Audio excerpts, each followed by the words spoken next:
Thank you for inviting me here today. People have often described economics as the dismal science, and I'm here to prove it to you today because I have a dismal story to tell you. This state, this year, has the highest tax burden in this state's history. This year, state and local governments will claim 11% of this state's income. That is the highest ratio in this state's history. Within the last decade, within a very short period of time, North Carolina has gone from a low tax state to a high tax state. It's now the 19th highest tax state in this country. And we know what the culprit is. The culprit is the income tax. You have an 8% top marginal income tax rate, which is the 8th highest income tax rate in the country. And let me tell you what this graduated income tax structure does. Basically, it ratchets government up from one business cycle to the next. Basically, what happens is when you have a period of prosperity, the revenue is increasing more rapidly than the state's income, and the government spending bounces up to match that higher revenue. When you have a recession, you have a revenue shortfall, and then politicians come in and argue we need temporary increases in taxes in order to sustain this level of spending. And this is especially, it's true in every business cycle, but it's especially true in this last business cycle. In the 1990s, revenue, state and local revenue increased much more rapidly than state income. You have the budgets are up here, you hit the recession in 2001, and your legislators present you with a temporary increase in the sales tax, in the income tax, and now, of course, we're learning that those are going to be permanent increases in the sales tax and the income tax. And now there's a proposal for a penny increase in the sales tax that will generate another windfall of revenue for the state.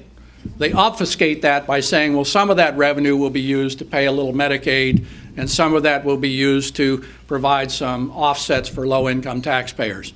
The reality is that will raise taxes even further. The outcome of this is that you have ended up with a very uncompetitive tax environment. In the Southeast, there's only one state in the Southeast with a higher tax burden than North Carolina. In terms of what the Tax Foundation measures as business tax climate, you're at the bottom. There is no other Southeastern state with a business tax climate as bad as North Carolina's. And in fact, you're in the bottom 10 states in the country in business tax climate. This state does not have a tax environment conducive to business investment and job creation. And people in this state and businesses in this state are voting with their feet. They are moving to other states where there is a lower tax burden. And as you know, in this recession, this state lost jobs, it lost population, and the most shocking thing is that this tax burden has reversed the growth in this state. Up to 1997, this state was growing more rapidly than the national average. Your income per capita was converging towards from lower towards the national average. For the last decade, economic growth in this state has been below the national average. The most shocking statistic is last year, economic growth in this state ranked in the bottom 10 states in the country. This tax environment is killing this economy. And one of the things that my colleague and I have done is to try to actually quantify this and estimate it. Our estimate is that every 1% increase in taxes causes economic growth to decrease by 1.6%. That's what the effect of that tax burden is. Well, we know how to reverse this. Clearly, North Carolina has to begin changing direction in fiscal policies and tax policies. The fatal flaw in this state is unconstrained growth of spending at both the state and the local level. What is absolutely essential in this state is to begin to get some constraint on the growth of revenue and spending at both the state and the local level. As Francis said, the most effective way to do this is with a tax and spending limit. You have several bills, several pieces of legislation that would accomplish that in this legislative session. And the way these tax and spending limits work is very straightforward. Essentially, what these bills would require is that government must grow at the rate of inflation and population growth. Any increase in revenue, any increase in spending above that is surplus revenue. And some of that surplus, what these bills provide for, some of that surplus would go into an emergency fund, some of it would go into a budget stabilization fund, but the rest of it would go to tax cuts and tax rebates. One of the things we do in the study that you have before you, we simulate this. We ask, what would North Carolina have looked like over the last 10 years instead of this incredible growth of government? What if we'd had this Taxpayer Protection Act in place over the last decade? Revenue and spending in the state would be 22% lower than it is today. $19 billion in surplus revenue would have been spun off over and above that limit. And what we estimate is that if we had linked this to an emergency fund with 3% of the budget, the state would have had $500 million to meet emergencies such as hurricanes, floods, and so forth. If 10% of that surplus had been set aside in a budget stabilization fund, you would have had almost $2 billion to offset revenue shortfalls. That wouldn't have completely offset the revenue shortfall in this last recession, but it would have come close. You would have had to cut the budget somewhat, but you wouldn't have had to do what you did, and that is increase taxes, so-called temporary taxes, to offset the revenue shortfall. You take away that whole argument.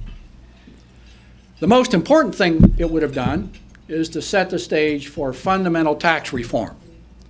Most of that surplus could have been used to offset, to provide for tax cuts.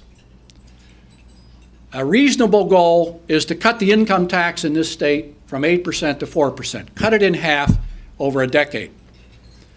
You can cut that income tax rate 0.5% per year in prosperous years, and you can cut that income tax rate in half. Now, I know some of you are probably sitting there and saying, that's a pretty radical idea. My God, how could we possibly cut the income tax rate in half? That's what we did in Colorado. In the 1980s, our state looked exactly like your state. We had a stagnant economy. The government's growing more rapidly than the private sector. We had a graduated income tax with a high rate, higher than even your rate. What we did in Colorado in 1992 was enact the Tabor Amendment, which remains the most effective tax and spending limit in this country. Prior to 1992, government's growing more rapidly than the private sector. Since 1992, state and local governments have grown less rapidly than the private sector. What we also did was replace that graduated income tax with a flat rate income tax. The legislators came to me at the Independence Institute and asked me to estimate, what's a revenue neutral flat tax? What kind of flat tax would generate the same revenue as the old graduated rate structure? Now you have to remember this, in 1987, the Reagan tax reforms, tax cuts went through. And what Reagan accomplished was not only reducing the tax rates, he broadened the tax base by closing loopholes and exemptions. And we tied our income tax base to the federal base, which automatically broadened the base. We also adopted the generous standard deduction and personal exemption in the federal tax for our state income tax. And my estimate was 4.25%. We could cut the income tax. My estimate was 4.25%. They didn't trust economists, which is probably a good idea, but they said, well, we'll set it at 5%, and if the revenue comes in as you predict, then we'll cut it to the revenue neutral rate. So they did capture a bit of the windfall. But what happened is we cut our income tax, and by the late 1990s, Tabor kicked in and we started spinning off surplus revenue. We rebated $3.25 billion of surplus revenue to taxpayers in tax rebates.